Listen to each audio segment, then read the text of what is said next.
Okay, now let us take up one more important example. Suppose we need to calculate limit as x approaches 0 of 1 minus cos x divided by tan square x. Now if we substitute the approaching value of x, which is 0, in the denominator, we obtain tan square 0, right? And tan 0 is 0.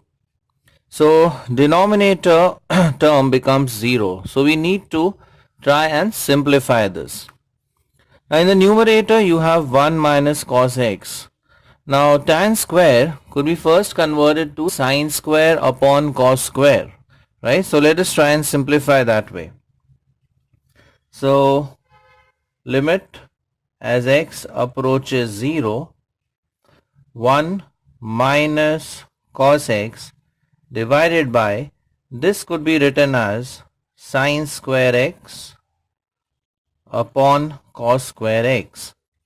So the next step would be limit as x approaches 0, 1 minus cos x upon sine square x into cos square x. Now sine square could be changed as 1 minus cos square, right? Because sine square theta plus cos square theta is equal to 1. So sine square x could be rewritten as 1 minus cos square x. So limit as x approaches 0, 1 minus cos x divided by, this could be written as 1 minus cos square x into cos square x. Now here we could use the identity a square minus b square, which is a plus b into a minus b.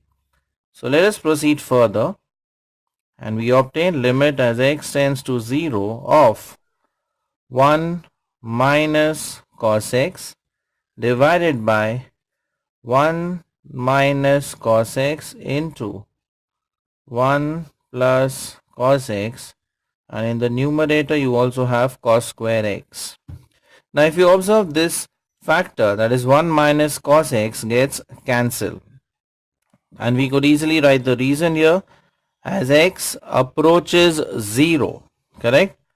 So therefore cos x approaches cos 0. Now cos 0 is 1, so cos x approaches 1. Therefore 1 minus cos x is not equal to 0. As cos x is approaching 1, it is not equal to 1. Hence 1 minus cos x will be approaching 0. That is, it will not be equal to 0.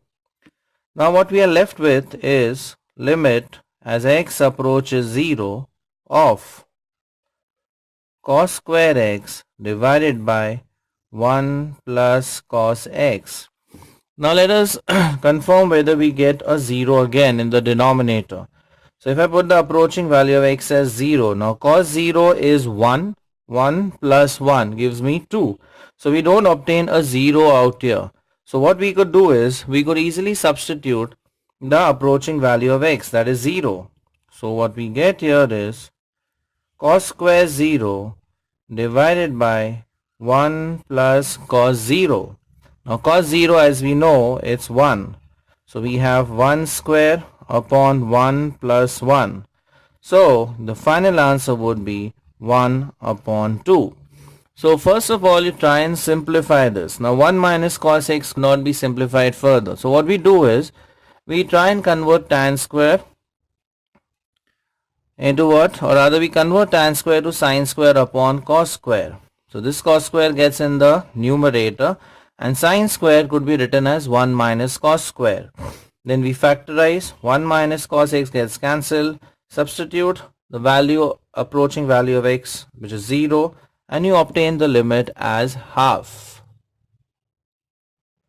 Okay, now let us go for another example.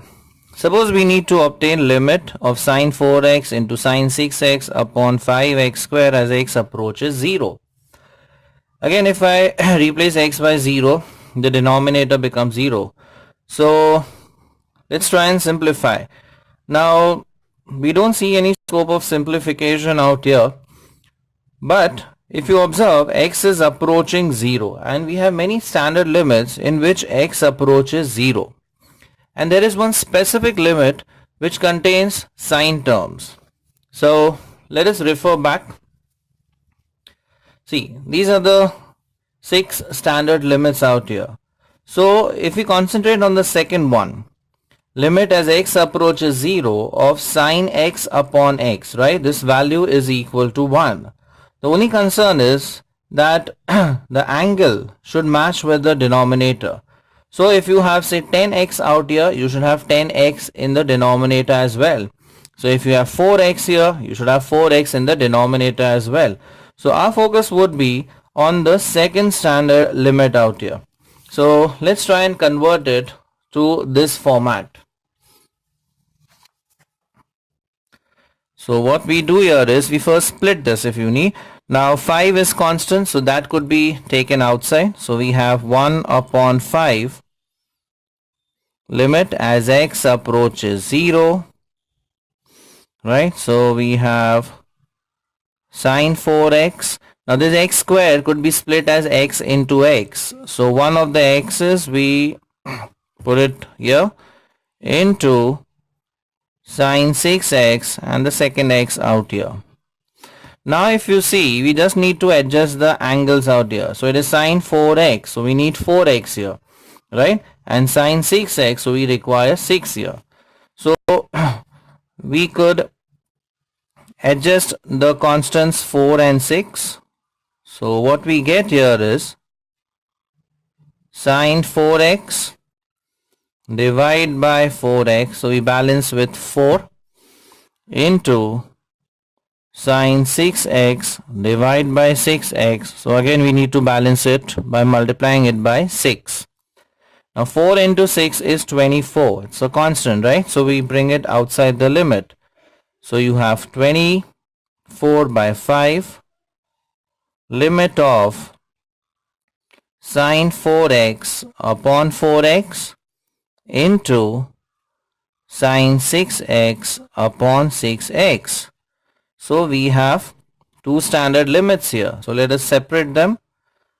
So we have 24 by 5 into limit of sine 4x upon 4x as x approaches 0 into the second limit, limit of sine 6x upon 6x as x approaches 0.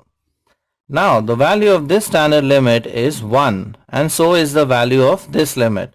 So we have 24 by 5 times 1 into 1.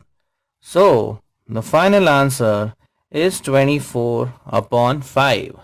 So whenever you have the 0 in the denominator, okay, so we need to either simplify or standardize or substitute.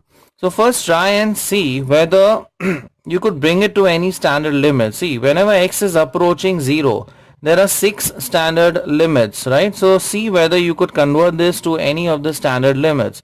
Now here it was possible to convert it to which standard limit? The limit which we've used, the standard limit was limit of sine x upon x as x approaches 0 is equal to 1.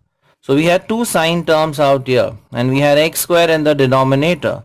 So we split this into 2, completed the you could say the matching of the angles, because here it is 4x, so we need 4x here, and here it was 6x, so we needed 6x here. So we balanced out with 4 and 6, simplified, and you get the final answer as 24 upon 5.